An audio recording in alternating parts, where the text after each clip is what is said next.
नमस्कार, मैं रणबीर चौहान। आप देख रहे हैं voice of justice news channel.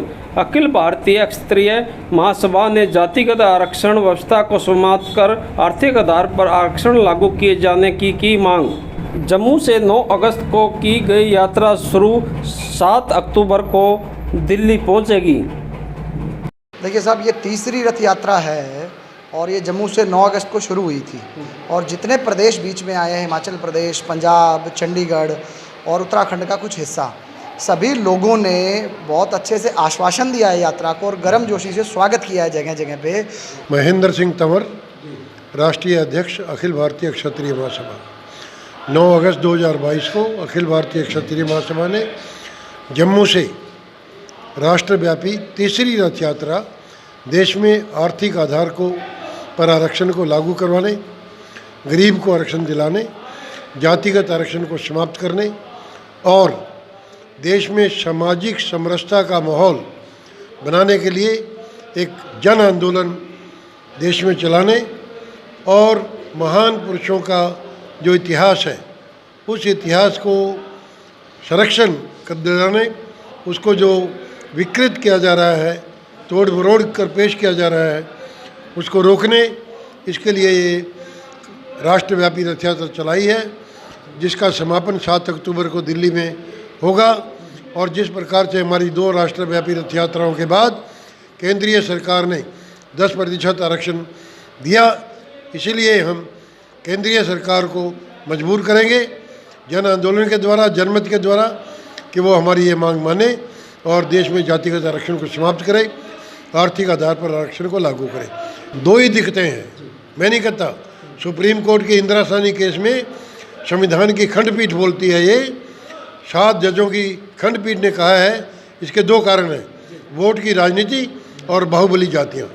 2 यात्राओं की ये उपलब्धि रही कि जो फिल्मों में एक समाज को टारगेट किया जाता था, उन फिल्मों में अब उस चीज़ को टारगेट करना बंद कर दिया गया है और अब जो मांग है उसमें भी इतिहास का संरक्षण हो। महापुरुष किसी भी जाति, किसी भी धर्म, किसी भी क्षेत्र, भाषा और संप्रदाय के हों, लेकिन महापुरुषों के साथ इतिहास में संरक्षण मिलना चाहिए, उनके साथ खिलवाड़ नहीं होना चाहिए। फिल्म इंडस्ट्री अपनी फिल्म चलाने के लिए उनके इतिहास के साथ, उनके नाम के साथ, उनके सम्मान और सम्मान के साथ जो तोड़ मरोड़ करती है, उस पर पूर्ण प्रतिबंध भारत सरकार लगाए। पहली बार में 10% आर्थिक आरक्षण मिला, माननीय सरकार ने दिया और उसमें सुधार। SC/ST एक्ट का दुरुपयोग बंद हुआ, जो राजनीतिकरण से उसमें किया जाता था उन पे काफ़ी पाबंदी लगी है।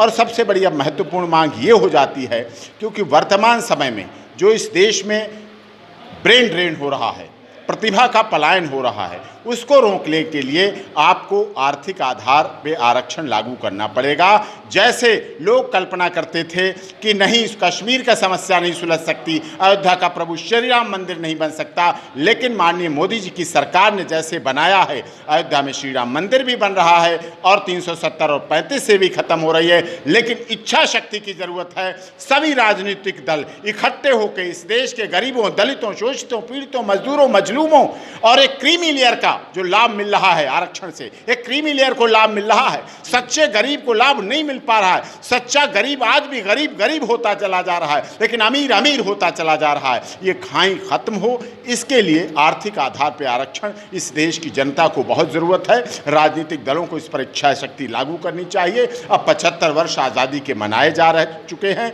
10 वर्ष के लिए आरक्षण था जातिगत, अब वो खत्म हो चुका है। और सबसे अच्छी बात, देश की महामहिम राष्ट्रपति जी भी ST समुदाय से बनी हैं।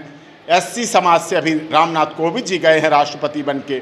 OBC समाज से हमारे देश के माननीय, विश्व में दुनिया के अनोखे अलौकिक नेता मोदी जी हैं। तो अब तो कोई कमी बात रही नहीं, अब तो जातिगत आरक्षण खत्म कर दें और आर्थिक आरक्षण लागू कर दें, जिससे देश में समरसता बनी रहे। और अखिल भारतीय क्षत्रिय महासभा इसीलिए समरसता दिवस के रूप में मना रही है, क्योंकि महाराणा प्रताप, पृथ्वीराज चौहान, छत्रपति शिवाजी, मिहिर भोज महाराज कोई भी किसी जाति के नहीं थे। प्रभु श्री राम ने सबरी के बेर केवल इसलिए खाए थे कि जातिगत व्यवस्था खत्म हो और भाईचारा उत्पन्न हो, आपस में भाईचारा पैदा हो। आज की डेट में भाईचारा को बहुत खतरा पैदा हो गया, इसलिए जरूरी है। हम 7 अक्टूबर को ज्ञापन देंगे और निश्चित तौर पर हमें देश के महामहिम राष्ट्रपति जी को, देश के माननीय प्रधानमंत्री जी को, honourable chief justice of India को और प्रदेश के सभी गवर्नर्स को, जहाँ जहाँ से यात्रा जा रही है वहाँ हम लगातार ज्ञापन दे रहे हैं। मुख्यमंत्री जी को ज्ञापन दे रहे हैं, स्टेट के डीसी और डीएम को ज्ञापन दे रहे हैं और सभी तरह से ज्ञापन देश के महामहिम राष्ट्रपति के पास इकट्ठे होंगे